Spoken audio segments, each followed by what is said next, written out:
theyeshiva.net.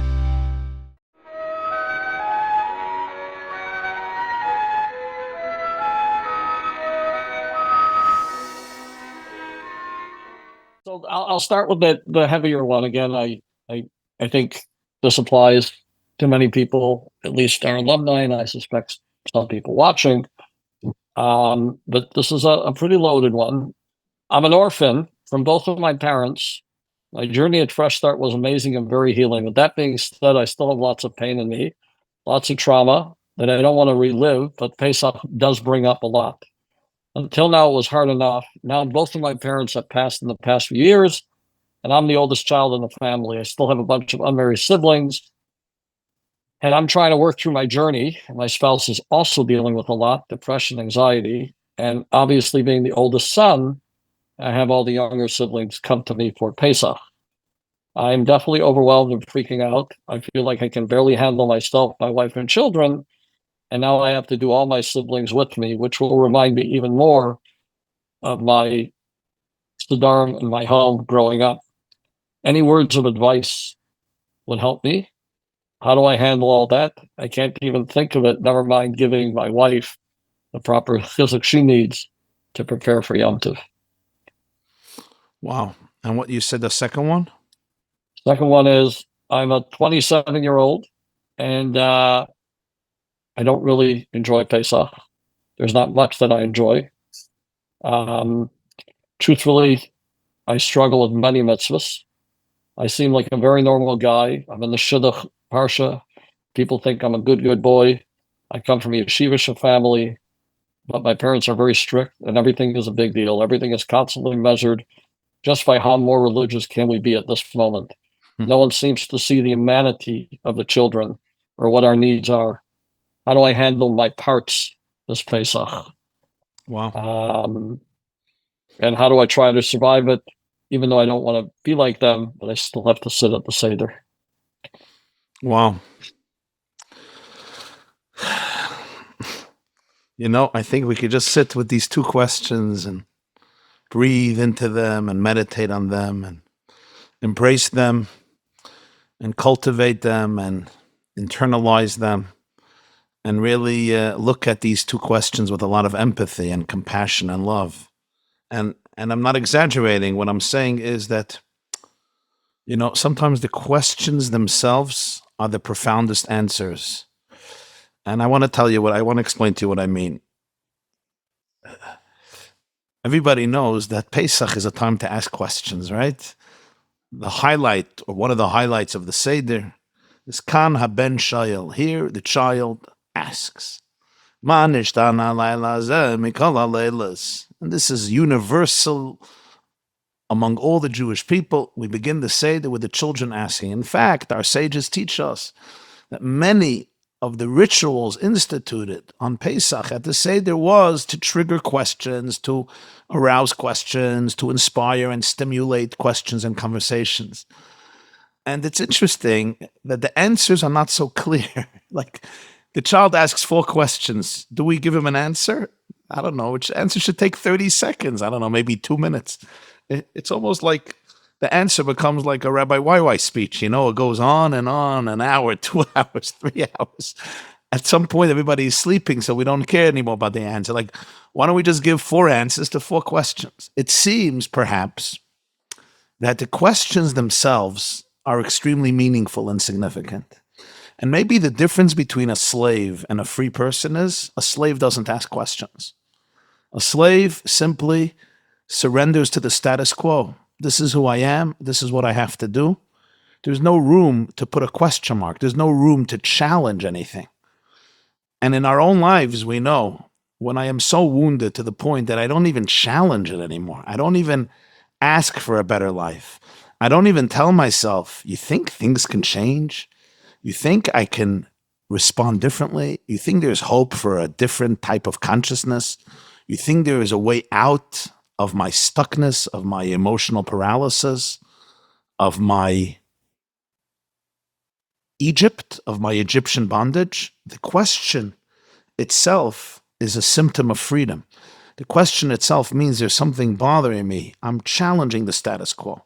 So I want to say to both of you, at the onset that I think, your questions are so important. The first question about, Pesach as an orphan, with all of the memories and all of the pain that comes up and the relationship with the siblings and the chizuk and strength that your spouse needs and that you need. Right? That's your question. The second question, a different type of question, but all the questions are connected, about my parents not seeing my humanity. And mitzvahs are generally difficult for me, especially Pesach is difficult for me. How am I supposed to approach it? And that's what I want to tell you. Honor honor your questions emotionally. And what that means on a practical level is, don't try to fit into somebody else's Pesach. And maybe let's address for a moment, Rabbi Yochanan began the seminar, what is Pesach, what is not Pesach? What is Pesach, what is not Pesach? We call Pesach Zman Cherusenu, the time of our liberation, of our emancipation. We're celebrating freedom and liberty. Yet, if we can be blunt with each other, and at these seminars and workshops we try to be blunt with each other, many people will tell you that Pesach is a time of slavery. Pesach is a time of anxiety. Pesach is a time of heightened anxiety. It's almost like, do me a favor, if this is what liberty looks like, maybe you could give me another form of liberty, another form of emancipation. Many people grew up with a Pesach that was very, very difficult and emotionally challenging. The anxiety in the home, the trepidation, the fear, the lack of joy, the lack of happiness. Is this how we're supposed to celebrate Zman Cherusenu? As adults now, we need to take responsibility for our lives. We need to take responsibility for how we live, and we need to take responsibility for the fact that we can change things up. Even if we can't heal everything and transform everything, but we're adults, and as adults we have agency, and we have more agency than we imagine, even if we're struggling, and we have to acknowledge those struggles. What is Pesach and what is not Pesach? Let's first describe what's not Pesach, and let's discuss what Pesach is. I think what Pesach is not is a time where we should try to fit into someone else's expectations of what Pesach is supposed to look like. Many people come to the Seder table or to the holiday with so many expectations of what things are supposed to look like and what I'm supposed to be feeling. What am I supposed to be feeling? And if I don't live up to these expectations, I have a miserable Pesach. The Seder didn't work out. It was boring. It was uneventful. Nobody was interested. I wasn't interested. There was so much pressure. This becomes the highlight. There's no humanity. There's so much anxiety. There's so many difficult memories. There's so much pain. There's a lot of anger that comes up and dysfunction that comes up.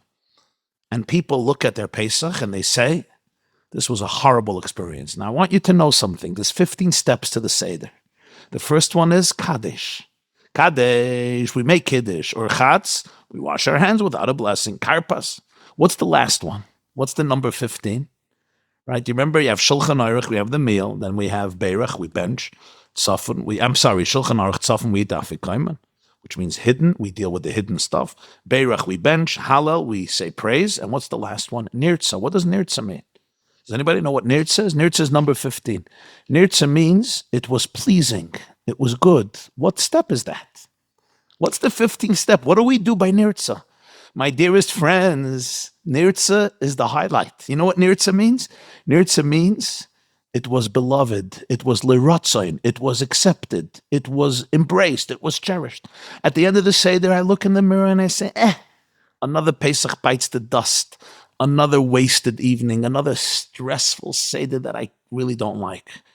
Nirtza is, God has a different perspective. He's like, Hashem says, wow, you showed up 3,000 years later to celebrate the gift of human courage, to celebrate the gift that we don't have to live under tyranny forever, to celebrate the gift that our souls have a revolutionary spirit inside of them, searching for truth, looking Parai in the eyes and saying, I am not your slave. I am not your slave. I was not born to be a slave of Pharaoh. I was born actually to be a channel for infinite love, light, hope, healing, wisdom, truth, authenticity, redemptive consciousness. I was born to be a channel for my own deepest soul and resources and creativity. Nirtza, God says, wow, it's been almost 3,500 years, 3,300 years and change, you have showed up to make a statement that you deserve a better life. You're searching for a better life. You want real relationships. You want authentic relationships. You don't want to be afraid of your vulnerability. That's Pesach. Now, between you and I, can you celebrate that feeling that I just described? Can you celebrate the fact that you're showing up that way? That is what Pesach is. Now we have all these expectations, what you're supposed to be, what you're not supposed to be, what your Seder is supposed to look like, what it's not supposed to look like. I want to suggest to you, honor whatever is coming up. Honor all the challenges, all the problems, and just show up with your truthfulness. Show up with your heart. Show up with your love. Show up with your pain. We create images. The kids have to be like this. The father has to be like this. The mother has to be like this. And we drive ourselves crazy. I know a guy, right? He bought before Pesach 40 Haggadahs. I'm laughing. 40 Haggadahs so he could prepare all these beautiful insights for the Seder. The problem is that right in the beginning, Yankee poured the wine on Dvori and Chaya poured the wine on his matzah, and that was it. At that point, there was a third world war, and all of his teachings that he wanted to share for hours, nobody was interested in them. And he felt it was such a disaster. I told him, there was one biblical mitzvah on the night of Pesach. Besides eating matzah, does anybody know what's the one mitzvah the Torah gives us for the night of Pesach? I'm not talking about all the customs and traditions and songs. That's beautiful. I'm talking about one mitzvah in Torah besides eating matzah. There's one mitzvah in the Torah. You know what that is? 2 words. V'higada tolavincha. Connect to your child. Talk to your child. Share the story with your child.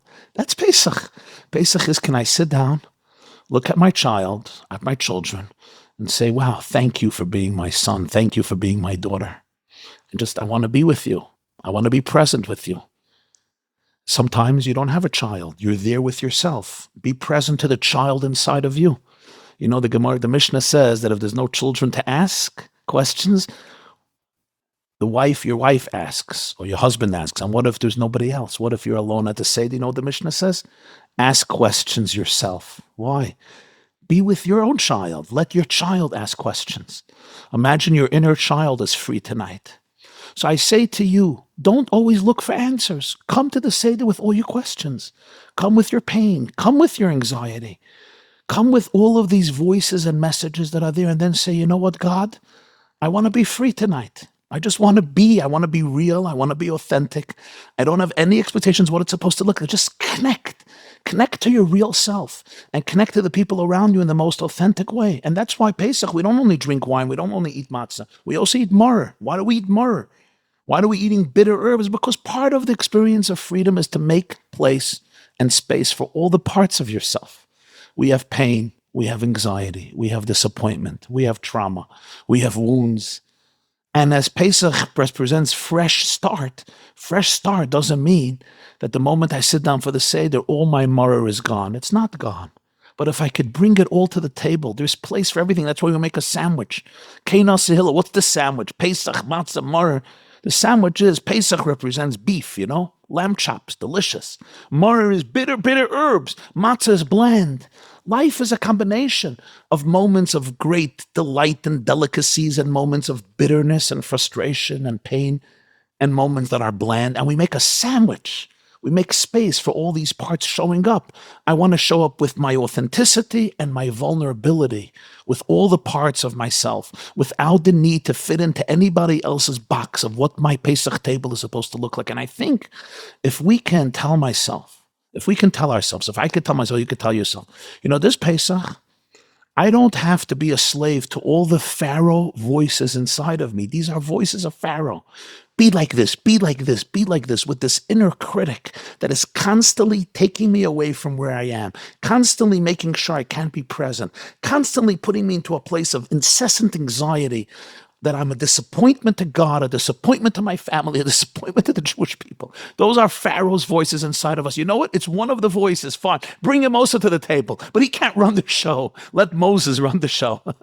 Let Moses run the show. Paro is there, but Paro is not the boss anymore. Paro is not my master anymore. I can make choices. I could see what's happening inside of me. And then I can show up. Now, I want to be now specific about the two questions. This is the general comment. You speak about being an orphan. There's a lot of pain in the Seder. There's a lot of pain, and you can show up, and you could be very authentic. Be authentic with yourself. Be authentic with your pain. Be authentic with your spouse. And maybe connect to your siblings from that place. Yes, this is not the picture-perfect Seder with both parents, Zadie and Bubby, sitting at the head of the table and saying, what nachas. There are voids, but you know what? We're showing up together as a family. We're showing up to cry together, to laugh together, to dance together, to be real together. There's no substitute for that in the world.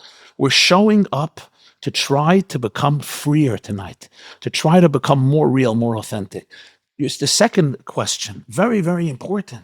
I'm sorry that your parents have a hard time seeing your humanity, but I hope you could see your humanity. And I hope you could see the humanity in your siblings. And I hope you can create real space for that. And instead of seeing Pesach as a burden of having to show up in a certain image that is really alien to you, what if Pesach is really about stripping all the images, getting rid of all those facades? Isn't that what freedom means? Getting rid of all those cover-ups and saying, here I am, the real me, the real soul. Wow. Okay, a lot to chew on here. I know we have a few other questions. Again, they're obviously going to be of similar topics, but let me go to a live one. Leah, if you want to unmute. I know you had a live question for Rabbi YY. Go ahead. So, first of all, to what you just said, that meant so much to me, because for more than one reason, I need to go away with my family for Pesach. I'm not being home. I'm going to a program. And my community, I'm from Borough Park, Hasidish, and everyone is talking and saying crazy. And my mother-in-law is saying I'm never going to be able to do shidduchim with my kids because I'm going away. And she's fuming mad, and she's making fun of it and saying, the kind of crowd, we're going to eat chametz on Pesach. And literally, and for me to swallow all of that, and there's so many reasons behind the scenes that if I would stay home, my kids would not have a happy youngster. And by me going away, I'm going to give my kids connection and happiness and an enjoyable time for all of us. But yet to have everyone talking about me and shunning me and oh, you can't manage to make Pesach or whatever it is. And some people even made a rumor that I'm sick. I don't even want to say what they said, which sickness I have, because must be, if I'm going away, I must be sick, because why are you going away, or popping out, or I'm still struggling with it, because it's my mother-in-law, it's everybody. They're just they want to kill us for going away. I'm just wondering, why do they want to kill you? Why can't they respect that this is what you guys feel you need? Why is there so much anger? Because it's a or shame. Hashem, they have a Seder and they have a family, right? I'm sure, what? It's they're embarrassed. They're very embarrassed of her kid, that this is what her kid got to. What if you would tell? I'm just wondering. Forgive my ignorance. What if you would say, "Mommy, I love you, but this is what I need to do for my family. This is because of our situation. This is what we need." I love you. But you don't care that I don't really want you to go there. You don't care. But should my children come, Mommy, if my children need something and this is better for our family, wouldn't you want your daughter to do that and your grandchildren to have a much more meaningful Pesach? I'm thinking, no, she wants that we should make it at home. She wants that we should be able to make it at home. That's what she wants.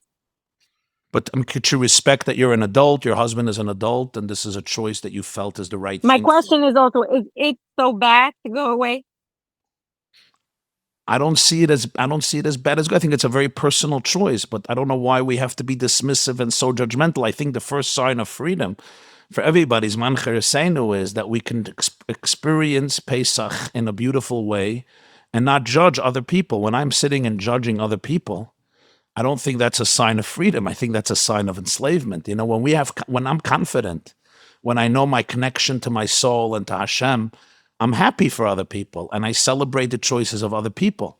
So I don't know the details, so I don't want to give a commentary on the situation, Leah, when I don't know all the details and what's going on and why you're leaving and what's the advantage of leaving and what are the pros and the cons. So forgive me that I'm not getting specific because I don't know the circumstances and the reasons you want to leave, but I don't see it as good or evil or as good as bad. I think these are choices. A lot of wonderful people go away for Pesach and they have an amazing Pesach, and a lot of wonderful, wonderful people stay home for Pesach and they have an amazing Pesach, and a lot of people stay home and they're miserable, and a lot of people go away and they're miserable.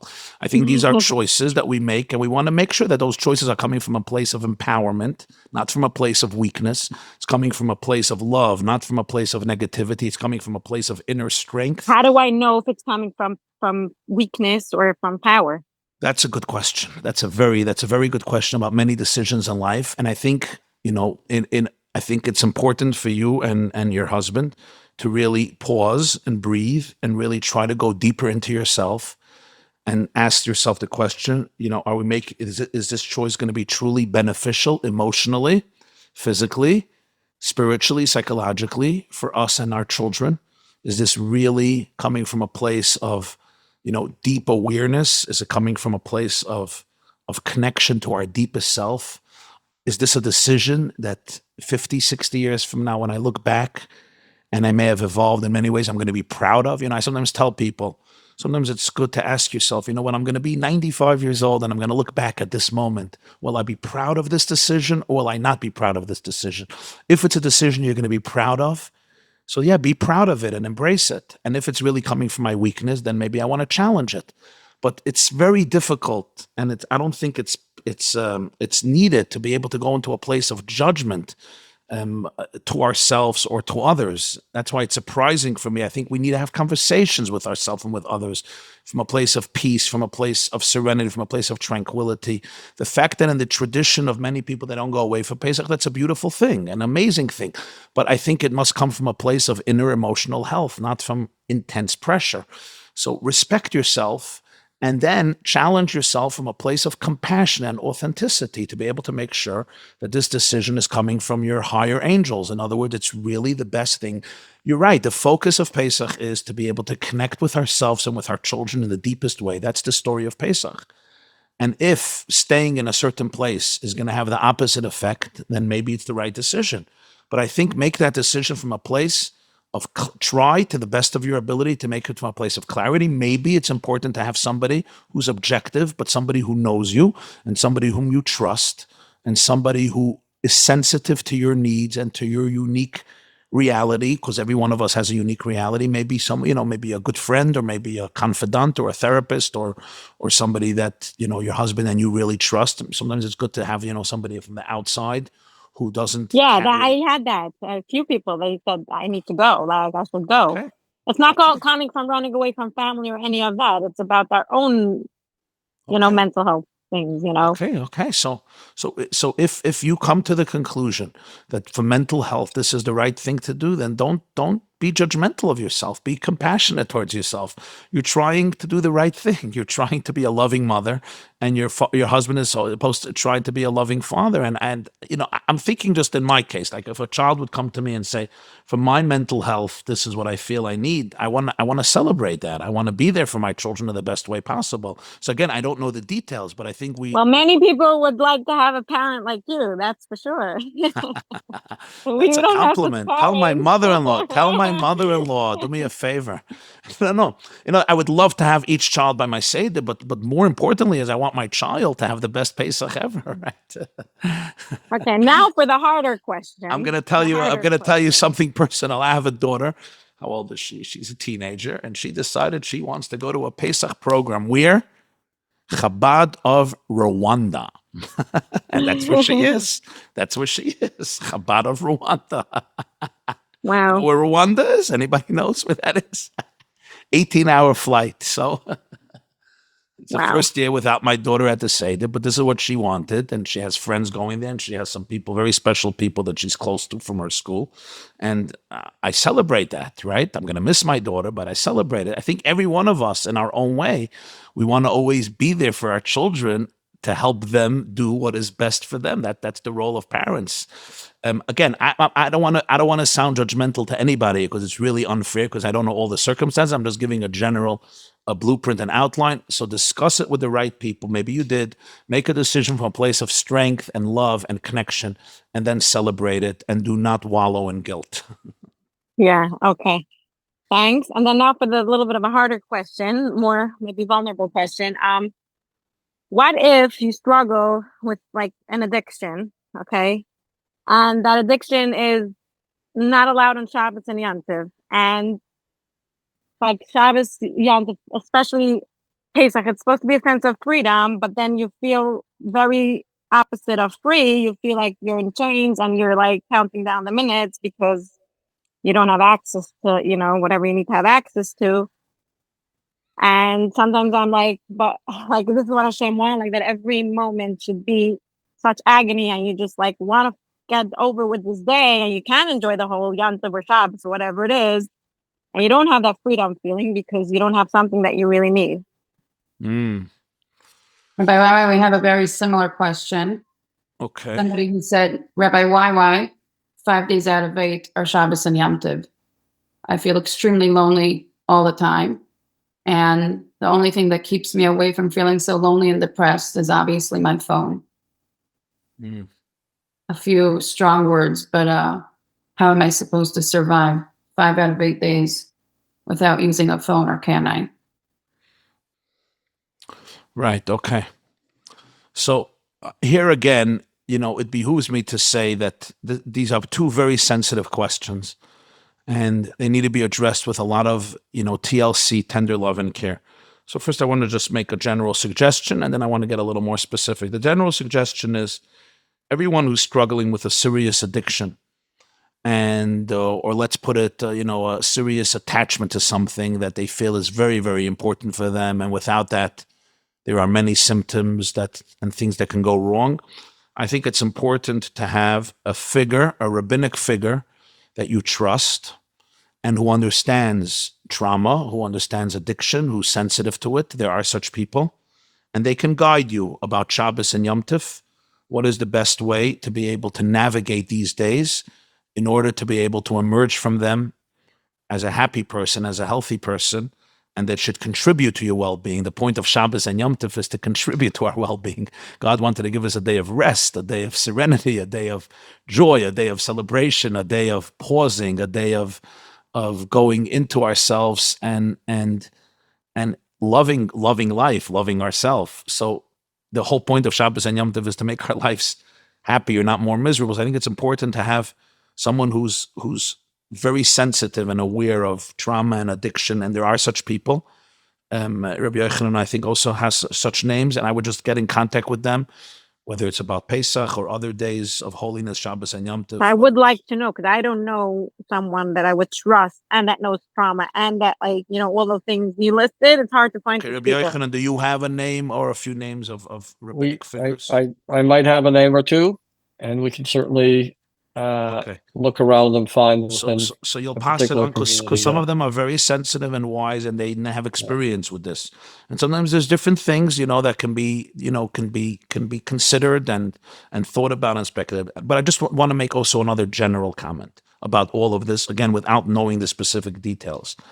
And I'm not a paisik, I'm not a halachic authority who gives halachic verdicts. It's not my field or expertise, so therefore I'm just sensitive to that. So I just want to make a general comment. And that is, sometimes, not always, but sometimes these challenges can really challenge us and stimulate us to be able to go much deeper into ourselves.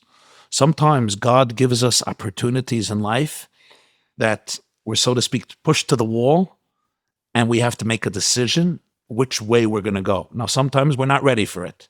And then we need good guidance of what we should be doing, what we should not be doing, what we need to do for, especially things that are maybe pikuach nefesh. Sometimes things can be dangerous, and you have to take care of your health and your mental health and figure out what is halachically allowed. And you'll be surprised. There's a lot of things that can be done. But sometimes, and maybe this is not an appropriate answer to you, and that's why I'm being very, very sensitive, but at least for some of us, it's an appropriate answer. And that is sometimes, let me give an example, right? I sometimes go on a diet because I can use a diet. Yeah. And sometimes food is an issue that I struggle with. When I'm stressed, I eat. And sometimes when I have withdrawal symptoms, it's very, very hard because my body gets very, very anxious. And it's important for me to stay the course and say, this is an opportunity for me to go into a place of healing. It's an opportunity for me to challenge those voices that want me to disintegrate. If you're ready for it, a time like Pesach may be a tremendous gift and a tremendous opportunity to say, you know what? What if I could learn to spend time with myself? I remember hearing once from Dr. Tursky, the legendary Jewish psychotherapist, Rabbi Dr. Abraham Tursky. You've heard of him. And he once shared, I think he shared this numerous times, how once he went to the doctor and the doctor told him that he needs to go to the spa. And he needs to go into jacuzzi and take a hot bath and has to be there for a half an hour just to relax because he was stressed and overwhelmed. So he wanted to go with a book or with a newspaper. This is before the phones. But said, no, you got to go without anything. And he said he went into this hot bath. He went to this special spa. And it was amazing for the first 3 minutes. And then afterwards, he's like, what am I supposed to do? And he said, I was so bored. I didn't know what to do. I didn't have a book. I didn't have a newspaper. I didn't have anything to read. I'm just sitting. And then he says, I realized that I hated my own company. I always needed someone else, something else to stimulate me. And then he said these words, or similar to these words. He said, I realized that I don't like myself. I am the most boring person in my own eyes. If you would put somebody else there, it would be fine. If you would give me a newspaper, I'd be fine. If you'd give me a phone, I'd be fine. But if you give me, it's worthless. So I say to you, maybe we have an opportunity on Shabbos and Yom Tov and Pesach to be able to say, maybe you could become your own best friend. Maybe whatever that telephone is going to give you or that addiction is going to give you, you can give yourself. You're actually, I would vouch to say that you're a pretty interesting person. You're a pretty interesting person. Maybe there's a voice inside of me that says, I have nothing to do with myself. You know what? Maybe for a half an hour, breathe. Learn techniques of being with yourself. Meditation, breath work, focusing internally, relaxing your mind, studying, learning, reading, tuning into your inner music, conversations with real people that allow you to connect.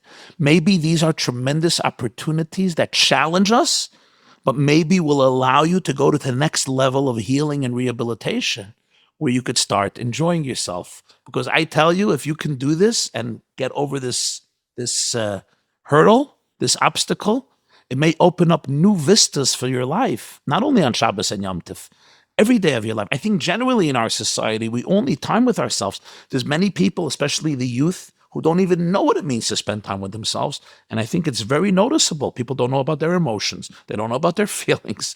They can't talk about themselves. It's very hard for them to have real relationships. We're always numbing ourselves. Here's a clip, and here's another clip, and here's Netflix, and here's a film, and here's food, and here's a drink, and here is this website, and here is this addiction, and here is this issue, and here is this drug. Now, sometimes you're not ready for it, I understand. But I encourage people, maybe it's time to challenge ourselves to actually start spending time with ourselves and our loved ones in an authentic and human-to-human encounters.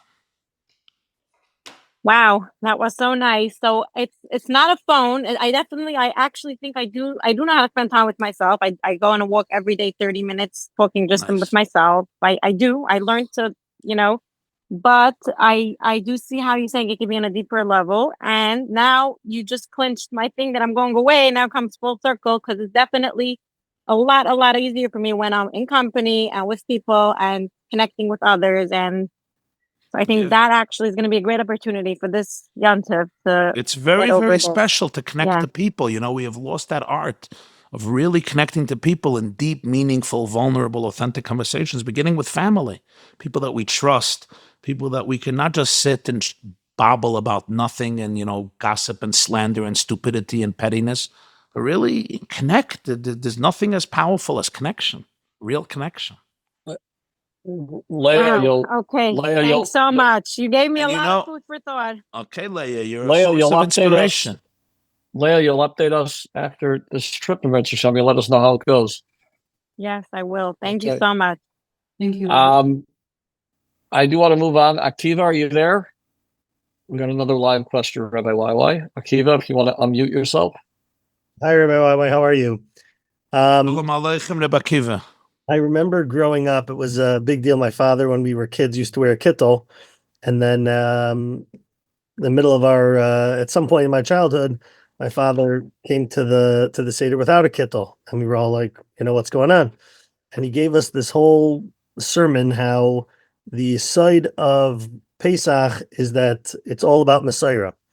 And that the reason why it's called the Seder is because this is exactly how you're supposed to do it. The whole idea is this is how your father did it, this is how you did it. And so for years, I just thought my father was probably out to lunch, and that's why he didn't wear a kittel, because he wasn't, in the know, and maybe he was less learned. And we went to yeshiva, so we should wear a kittel. And he said, no, my father didn't wear a kittel, and that's what I'm going to do. And the whole idea of Seder is you do it exactly like your father did it, and this is exactly how to do it. So the idea that you were saying of, letting go of expectations of how it should go is something that I am hoping to do this year. But to be honest, I'm feeling anxious about it, because I assure you that if I do things the way that I want to do, it'll be very different than my father. And lastly, and along these lines, they're somewhat connected. It doesn't, the idea of making this all about geschmack for the kids, starting from Magid, it's like you finish Manishtan and Halach Ma'anya, and then it's like, Amr Belazar, Yachal Meir Shchodesh, and like, it just, let's just say, not very kid oriented. And so it's sort of like my father said, like, this is what we do, and that's how we do it. And, stop asking questions. This is how it's supposed to be done. And this is how we did it for thousands of years. Don't think you're such an, as my grandmother would say, don't think you're such an uberchuchum. Beautiful question. Beautiful question. You said don't ask questions, but I think at the Seder we do ask questions. So just for the record, you're not allowed to ask certain questions. Don't ask certain questions. Only ask the questions that I tell you can ask. Don't ask your real questions. I think this is where the point really comes in. Everybody here knows that there's many families, let's call it Hamisha families, Chassidisha families, Yeshivisha families, whatever it is, where there's tremendous amounts of chumras on Pesach. A amount of stringencies. People don't eat out. There's people, I grew up, my mother, God bless her, everybody, we squeezed our own oranges. The sugar was cooked. You didn't use oil, right? You used schmaltz, chicken fat. We checked every particle of sugar, every particle of salt. My father didn't even eat tomatoes because you can't peel them, right? You only, those, I'm just saying, with people, and I know many families and many communities, a lot of stringencies. And, some people are very dismissive of them and say, it's all garbage and it's just trauma and trauma and trauma and trauma and trauma. Leave me alone. This is not my Pesach. And they go to the other extreme. They're doing pizza and bagels, kosher Pesach, and sushi with quinoa, donuts, of course, everything kosher Pesach, and, chocolate and macaroons, and they're eating everything. I want to explain something, and I think it'll be very helpful for us. Pesach is an amazing, amazing holiday, and all the traditions of our parents are incredibly meaningful if we can embrace them from a place of inner love and connection.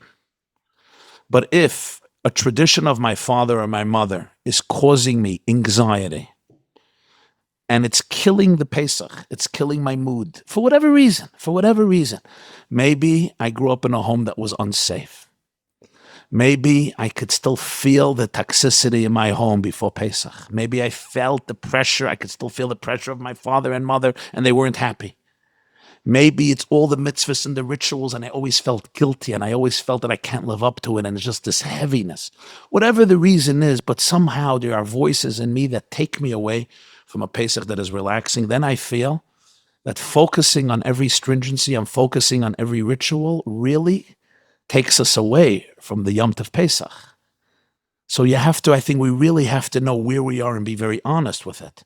If I can embrace all these traditions and all these rituals and do it exactly as my father did it, but I see it as an opportunity, I see it as a gift, and my children feel the joy the joy in b'dikas chametz, and the joy in baking matzah, and the joy in mayim shalano, and the joy in setting up the kaira, and the joy in cleaning the house, and the joy in going to the Seder, and the joy in eating very selective foods on Pesach, because I feel that Pesach is a gift and an opportunity to connect to my soul in a deeper way, and therefore I am voluntarily embracing all these rituals. Gewaldig, matoiv manoyim, beautiful. But if for whatever reason, and this is not about a judgment one way or another, if for whatever reason that's just going to create so much pressure and anger and frustration, then I say, at least hold on to the core of the Yom Tov. And the core of the Yom Tov is what I said before.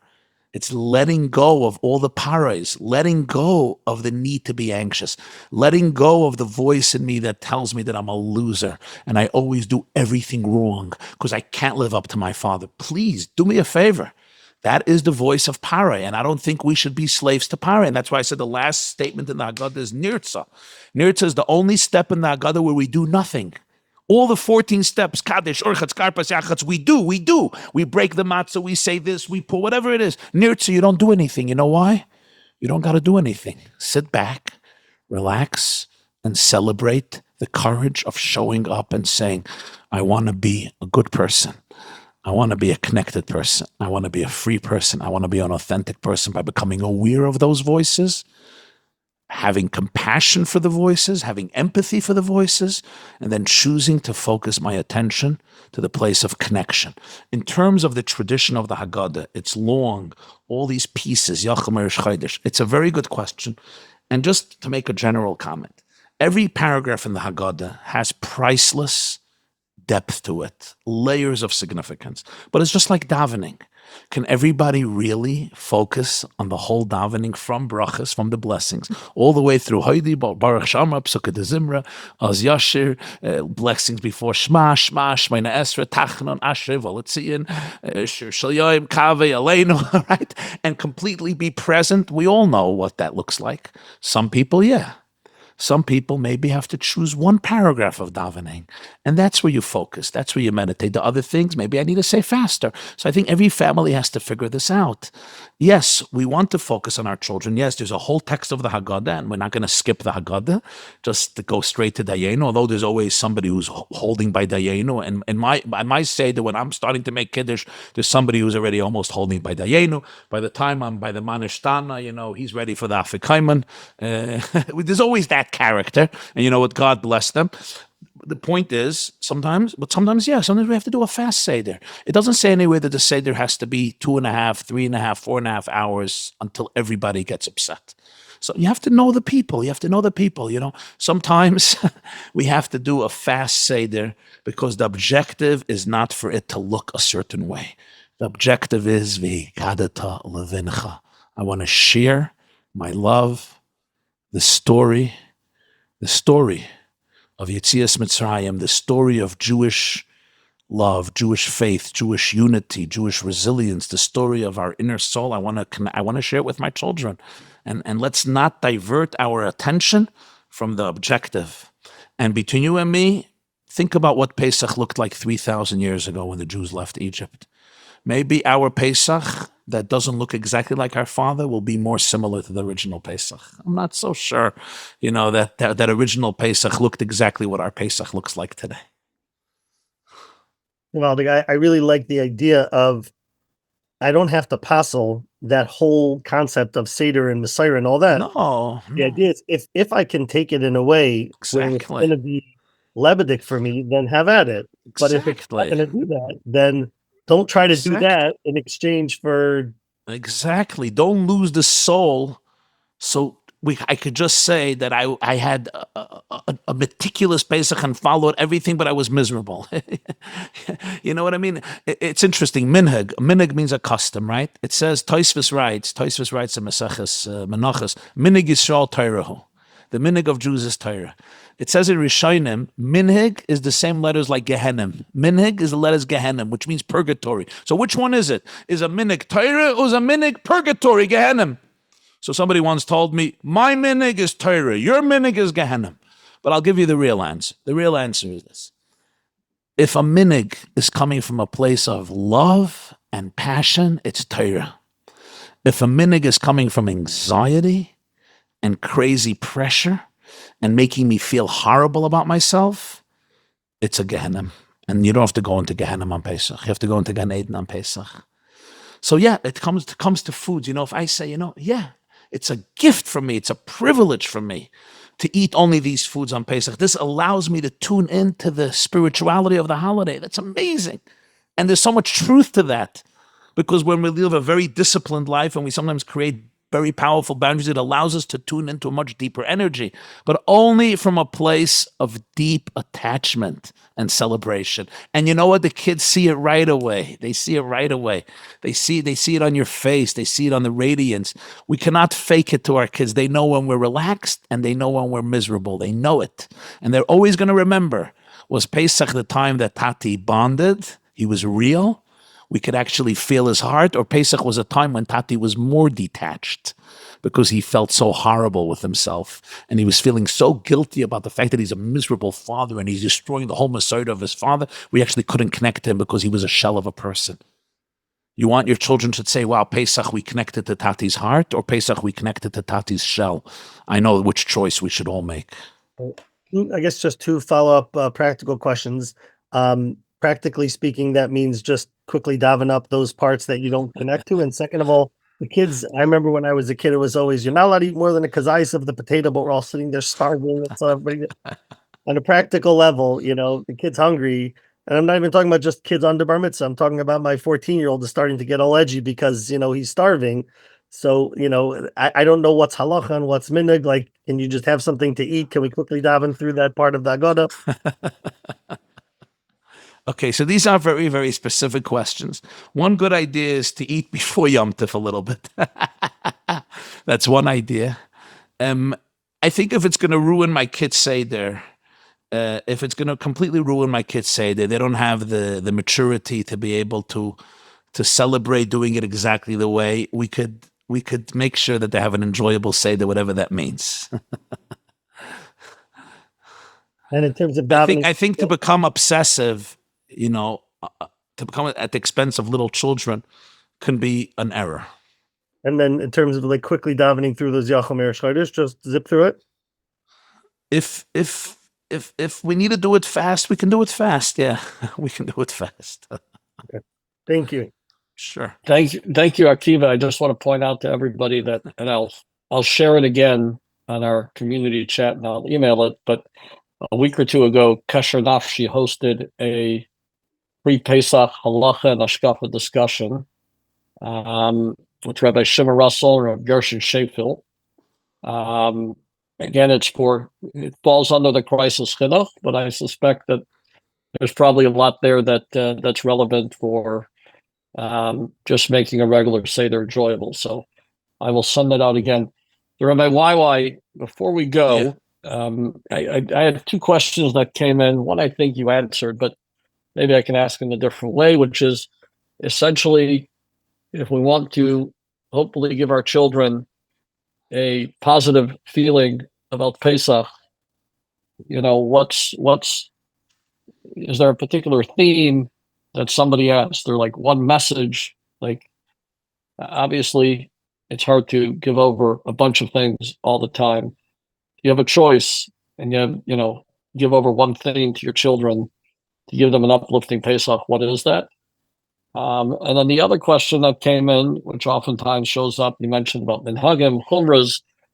Somebody asked the question just relating to, managing shalom bayis as it relates to this sensitive topic of, Pesach traditions and customs. And then we'll wind this evening Excellent down. Excellent question. So I want to share a little story that I think could be very, very helpful. Among Hasidim, there's a very well-known stringency. It's called gebruchts. Many of you know it, which means we're very careful that the matzah should not get wet. And some are very stringent about it. And the reason is, it's actually a chumra, it's a stringency that comes from the Alter Rebbe, the Baal HaTanya. And I think all or most Hasidim follow it very, very, very seriously. And it's basically that in his times, they started to develop these commercial matzah bakeries. And very often, if you go into a matzah bakery, you come out with your jacket and there's particles of flour. And he felt that the matzahs are baked so fast, there may be particles of flour. And if the matzah gets wet, even one particle of flour can become chametz because it's not baked. And chametz asa b'mashu. And that's why they're very careful not to have the matzah wet. So I want to tell you a little story that happened. This happened on the second floor of 770 Eastern Parkway in Brooklyn with the previous Lubavitcher Rebbe, known as the sixth Lubavitcher Rebbe, the Rebbe Rayatz, Rabbi Yosef Yitzchak Schneerson, was sitting at his table on Pesach. And there were many guests around the table. It was like a tish of Habrengen. And there was a Jew there who was from non-Hasidic background. And he saw what's called barsht, beet juice. And what's better than dipping the matzah in barsht? So he takes his matzah and he dips it in the barsht.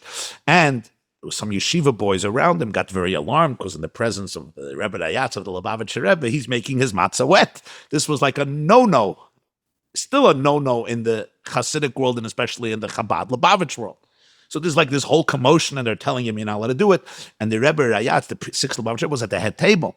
And he asks one of the people sitting near him, I think it was Reb Shmuel Levit, one of the Hasidim, he says, what's going on there? What's the commotion? So he says that this fellow dipped his matzah into the borscht, into the beet juice, into the beet soup, and the boys are giving him a piece of their mind and telling him that you're not allowed to do this and you shouldn't do this. And the Rebbe said in Yiddish these words, and I want to repeat them in Yiddish and then I'll translate. He said, Besser aroite matzah v'aroiten ponim. Much better a red matzah than a red face. Meaning, if this is going to come at the expense of humiliating this person and causing him to blush, our wonderful stringency not to eat gebruchts is off. We're barking up the wrong tree. And here is the point. You asked the question about shalom bayis. The key of all Torah and mitzvahs, as the Rambam says, the Rambam writes in the laws of Hanukkah, the whole Torah was given to create peace and harmony in the world. And that begins in our home and our lives. So we always want to be present to our spouse, present to our wife, present to our husband, present to their needs. And my priorities may be different. I may want to have a certain type of Pesach, and I may want to be very careful about these things, and that's beautiful and it's wonderful. But if I find that my celebration of Pesach is coming at the expense of peace in the house, harmony in the house, I'm screaming at my kids, I'm screaming at my wife, I'm angry. That's not Zman Cherusenu. I didn't leave Mitzrayim. Maybe I went into a deeper Mitzrayim. Maybe I'm using religion and using Pesach and using my obsessions and using my rituals actually to become confrontational, to become egotistical. Maybe it's my own pain and trauma and anxiety and OCD and PTSD that's really feeding my Pesach. So to really go out of Mitzrayim, we have to ask ourselves, am I showing up as a much more loving person? As a much more present dad, as a much more present husband and wife? Because if not, maybe I really, really have to go deeper and examine where all of my stringencies are coming from. If Pesach is creating such a pressure cooker in the house that husbands and wives are killing each other, and it's taking away from the shalom bayis, we have to ask ourselves tough questions. We all know Pesach is hard work. There's cleaning the house, and there's checking for the chametz, and there's buying all the food, and there's preparing the house, and there's the seder, and there's the kids. I know that. And that's why we have to be so much more loving and so much more present and so much more tolerant and so much less judgmental and so much more compassionate. And remember, God did not give us Pesach to destroy our marriages, to destroy our families, the opposite. And if it's doing it, we have to sit back and revisit how we are going to do this in a better way. Maybe we have to rethink a lot of things. And I think, this is important. And you ask, what should be the main message we give over to our children? It's such a good question. And I think certainly one of the deepest messages is, like the Navi Yirmiyahu says about leaving Mitzrayim. Kai Amar Hashem, Zacharti lach chesed nurayach, avas klulei sayach, lechtech acharai bamidbar be'eretz leizruah. We say it Rosh Hashanah. God says, I remember the kindness of your youth, the love when we just met each other. You followed me into a desert, into a land that was not planted, that was unsown. In other words, God is saying, I remember those youthful days when you just followed me into nomad land because of that relationship. And I think that message is so powerful. when I can show up for my loved ones and make them feel that our relationship is more important than everything else, that our love towards each other, parents and children, spouses, siblings, family, loved ones, our relationship is more important than everything. And if I have to follow you into a midbar be'eretz lo yizruah, knowing that that's where part of my soul is, that's where God is, that's where truth is, I do it with glee, I do it with joy. I think that energy being communicated to our children is the source of resilience. I think there's also the element of the ability to be able to be humble. Matzah is all about humility. It's all about vulnerability. It's all about it's called lechem oini, the bread of poverty. Teaching our children that we can have real conversations. We can address all of our problems. We can be honest with ourselves. We don't have to be inflated chametz. We can be humble matzah. And even the matzah itself, we break, yachatz. I think, the afikaiman, where we put away the afikaiman. I once said in a shir, I once read this, is a brilliant line. We hide the afikaiman and then our children find it, and then they give it back to us and they want a prize. What's the meaning of this? The meaning is that whatever we hide in life, our children are going to reveal. Whatever we put away, we hide it under the couch, our children are going to expose it. And when our children expose our dark secrets, we can either get angry at them or we could say thank you. And we can embrace the afikaiman. When your child says, "Here, Tati and Mommy, whatever you hide, here it is. Here's your afikaiman." Say, "You chutzpah, I've been hiding that for hundreds of years." And the children show us our afikaiman. It's called safon. They expose the hidden stuff. We can get upset. We can get furious. Or we could be grateful and actually give them a prize. Because if we take the afikaiman from them with grace and with dignity, together we could say, L'shana haba b'Yerushalayim. Only then can we both march towards redemption. I think these are some of the messages among many that we can tune into, we can show up with for ourselves and for our loved ones. Rabbi Waiwai, when you originally agreed to do this and you gave us an hour time limit, I was like, about how are we going to get anything done in an hour? But Baruch Hashem, you came through, and this last thing you mentioned, I saw you put it out on the video a few days ago, or somebody sent it to me a few days ago on a video. So very, very powerful. You mean about the afikaiman? About the afikaiman thing, yeah. It's we see it in our generation, right? We see it in our generation. Our children. I heard it. It's beautiful. Ah. It's the first time I hear it, and it's just amazing. It's literally it's in mind, and there's so many. It's the story of our generation. It's literally the story of our generation. People are getting upset at the kids and the youth, and they're Messiah and chutzpah. And I'm saying they're just revealing the afikaiman. They're helping us get to the end of exile. They're helping us eat the afikaiman, finish the Seder. We can't finish the Seder without the afikaiman. Thank them. Thank them. They're bringing out the best in you. They're telling you, Tati, Mommy, we don't want you to live with demons anymore. You don't need to be fake. You don't need to hold on to all the traumas. We can all be free. We want freedom. We want holistic Judaism. We want authentic Yiddishkeit. You can have a relationship with Hashem that makes you dance. We can dance together. But this is a shift of consciousness, and it's a lot of inner work. And I understand the pain of not letting go of our wounds, going back to that old model of, this is chutzpah, and don't tell me what to do, and this is how we do it. And we deprive ourselves from the gift of awareness. We shouldn't do that. And by the way, I should just say, I guess every Seder table has the children exposing weaknesses that we have.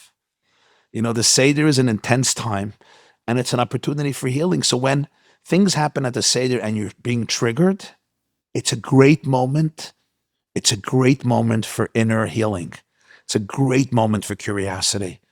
It's a great moment to turn to your spouse and say, wow, something just very intense came up for me. Or if you don't have a spouse, turn to somebody you trust, or maybe just turn to yourself, be your own friend, or turn to God. He's your friend, and say, wow, this came up for me. Wow. How can I use this as a springboard for inner awareness? And then we can actually say, L'shana haba B'Yerushalayim, we can actually embark on a journey towards freedom. It's what everyone is looking for. People are sick and tired of being stuck in falsehood. We are vulnerable. We are broken people. We are humble people. That's what the matzah is about. Let's embrace it and celebrate it rather than hide it and cover it up and be anxious about anything and anybody that's trying to poke on our blockages and try to make a puncture in our coping mechanisms, which are called Mitzrayim's, paras, that we are holding so sacred. Wow. Wow. Okay. Comments are, Rabbi, wow, I will leave the Seder. My dream come true. I Beautiful. appreciate your comment that it would be a dream come true to be at my Seder, but I just have to make a little confession. My Seder is like a lot of other people's Seders. We have a lot of amazing personalities there. And we're human beings, and we have flaws, and we're vulnerable. And I ask God to try to help me show up in my most real way and to be the best version of myself and to be able to be humble. All of us, I think, have been humbled by our stories, by the stories of our people, especially in the last 6 months. Just to show up with humility and authenticity and love and connection is already an achievement. And, I don't think you should look at the dream come true for somebody else's Seder. It's your Seder. It's your journey. It's your moment. I'm going to share this. I've shared this in the past for Pesach, and I want to share this especially with this audience. During Corona, you remember when Corona happened right before Pesach? What is it, March 2020? Many people found themselves doing the Seder themselves for the first time in their life. Right? I know my mother, for the first time in her life, would not be with my father's gone. He passed, and my mother would be alone. And it was very hard for people, especially elderly people who were the first time in history alone. Sometimes a woman alone, a man alone. And, people couldn't be together. Everybody was scared, etc. And I shared then something very powerful. It was very meaningful for people. And that is that I remember I grew up in Crown Heights at the feet of the Lubavitcher Rebbe. And the Rebbe didn't have children. And he had for many years, he did the Seder, just him and his wife alone for many, many years. And then his wife passed away in 1988 in Shvat. And people wondered, who's the Rebbe going to do the Seder with, that Pesach? And Ari Halberstam, you remember Ari Halberstam? He was killed on the Brooklyn Bridge. You remember in 94, the boy was shot on the Brooklyn Bridge, Ari Halberstam. His father worked in the Rebbe's house, and he told the Rebbe that his mother is inviting the Rebbe to do the Seder with them in their house on 706 Eastern Parkway. The Rebbe was very thankful and gracious, but he refused the invitation. He declined. He told him to thank his mother. The Rebbe said he would be doing the Seder himself. And then the Rebbe had a Gabbai, Rabbi Label Groner of blessed memory, and he offered to stay. And the Rebbe said, no, you have a family, go home. And the Rebbe sent everybody home. And he did the Seder all by himself. I was a young boy at the time, about, 15 or 16 years old. And it was sad for me because here was the Lubavitcher Rebbe, considered the most influential Jewish leader of many generations, a person who single-handedly inspired thousands of public seders around the world in places like Nepal and Vietnam, Alaska, Los Angeles, Peru, and Japan, Tokyo, Japan, for Jews anywhere and everywhere to have a seder, not to be alone. And here the Rebbe himself was alone at the Seder, literally alone. There was not one other person at his Seder. They prepared the stuff, and the Rebbe was alone at the Seder. And it bothered me. And then, years later, I was once sitting with a group of single mothers who did not have husbands because they were divorced or the husbands died. And one of them shared how she was supposed to have her children for Pesach, and then her ex, in a very mischievous and cruel move, took the children the last minute, and she was alone at the Seder, and she felt that it was so meaningless and worthless, and she was looking for comfort. And this was a God-sent message. I had an epiphany, and I told her, that's why the Rebbe did the Seder alone. A true Jewish leader needs to have his finger on the pulse and needs to make every Jew feel that he's not alone. By the Rebbe doing the Seder alone, he was setting an example. Don't think when you're alone at the Seder that it's meaningless. It's nothing. It's worthless. Because I could guarantee you that Lubavitcher Rebbe's Seder alone was a Seder. He left Egypt. God was there. Eliyahu Hanavi was there. Moshe Rabbeinu was there. All of Jewish history was there. And I told this woman, don't look at your lonely Seder as worthless. And I think each and every one of us need to learn from this. Like, we look at, that dream Seder. I want that dream Seder. Can I be here and be at that dream Seder? And I say, your Seder is the dream Seder. You know why? Because you're there. You're there. And if you're there, Hashem is there. And if Hashem is there, reality is there. And you know what makes it special? That you're showing up. You're showing up with your tools. That's what you're showing. All you have are your tools. You don't have other people's tools. You don't need to have other people's tools. You're showing up with your tools and you're saying, I don't want to be a slave to Pharaoh any longer. Wow, that's big. Wow. Why you sure you don't want to go for another hour?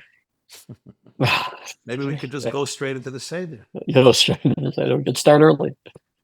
Okay, well, this has been amazingly meaningful. Thank you to all of the Fresh Start alumni and the Fresh Start family. I know it means the world to us, and I hope it means the world to all of those who joined us tonight from the Fresh Start family, just to be together in the room. Rabbi Waiwai had this list to go into Pesach with your inspiring words and divrei chizuk. I want to wish everybody a wonderful kosher freilichen and authentic Pesach. And again, thank you, Rabbi Waiwai, for making time for us. It means the world.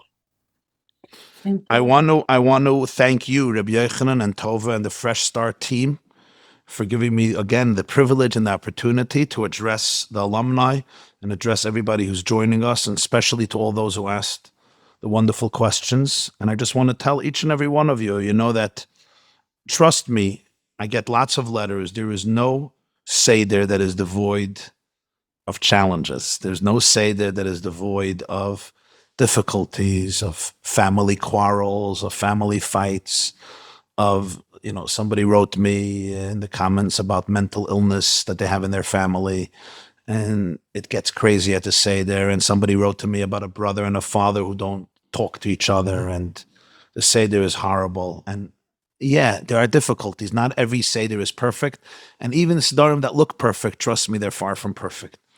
And we sometimes wonder, how are we supposed to deal with all of this? And I just want to say, concluding remarks, and that is, leaving Egypt includes two things.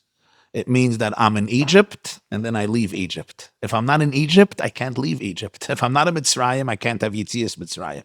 So Pesach includes two things, being in Mitzrayim and then leaving Mitzrayim. So the moment you come to your Seder and you'll identify all the craziness, all the insanity, all the challenges, great, you're in Mitzrayim. You have Mitzrayim. Great, wonderful. That's why there's Pesach. I want my Seder to look a certain way. No, Pesach is about leaving Egypt.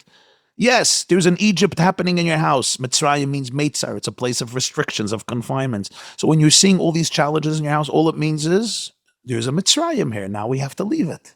So the fact that we have all these things we have to deal with only tells us that we need to be liberated. That's why we have Pesach. We have Pesach because we're dealing with stuff. If we wouldn't be dealing with stuff, we wouldn't need Pesach. We would just be free souls. So now once you identified the bondage that you're experiencing, now you can pause and you can breathe and you can meditate and you could connect and you can give yourself love and compassion and you can be vulnerable and authentic. And you could say, and what does it mean for me right now at this moment not to be a slave to this insanity? What does it mean? Maybe it means simply shedding a tear and being kind to your emotions. Maybe it means telling somebody at the table who you love, I am having such a hard time, but it's making it easier that I could be with you and hold your hand. Maybe it's turning to God and saying, God, give me the courage to be able to operate with my deepest consciousness of love and authenticity. These are little small gestures, but those are the moments that we literally get out from the grip of Egyptian bondage and what that means in our life. So when you're seeing Mitzrayim, don't get scared.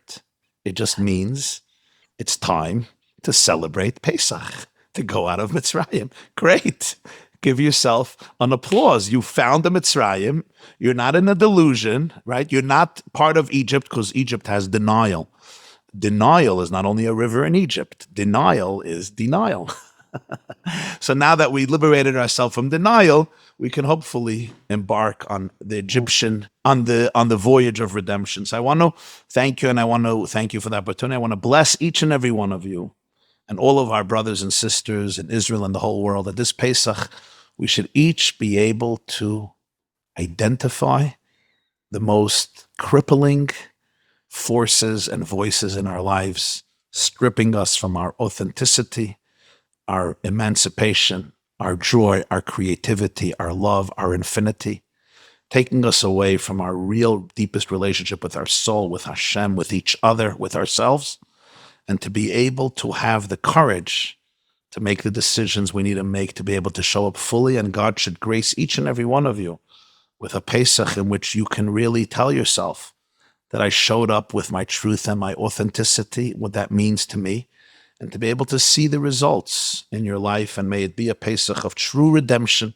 and true liberation, especially for all of the hostages and all of the soldiers and all of our brothers and sisters in the Holy Land. And may we experience the wonders that we experienced during the Exodus of Egypt. And I know this last Mitzvah Shabbos, I think we should all mention the fact that April 14th, Saturday night, 2:00 a.m., were miracles akin to the miracles of the Exodus of Egypt, with more than 300 ballistic and cruise missiles from the Hamans of Iran and Persia, ancient Persia, and most of them did not even make it into the space of the Holy Land. And even with the most scientific and technological advancements, if you have the system working 90%, that's pretty good. And here that the system was impeccable and flawless, I think literally a divine, titanic, and awesome miracle that we ought to be grateful for. And may we see the ultimate miracle of redemption individually and collectively, even before Pesach. Amen. Thank you. Amen. Amen. Thank you, everybody. Thank you again for Rabbi YY. Have a wonderful Yom Tov, everybody. Take Thank you, care. Rabbi. Wow. Thank you. Chazak. This class is brought to you by theyeshiva.net. Please help us continue the classes. Make even a small contribution at www.theyeshiva.net/donate.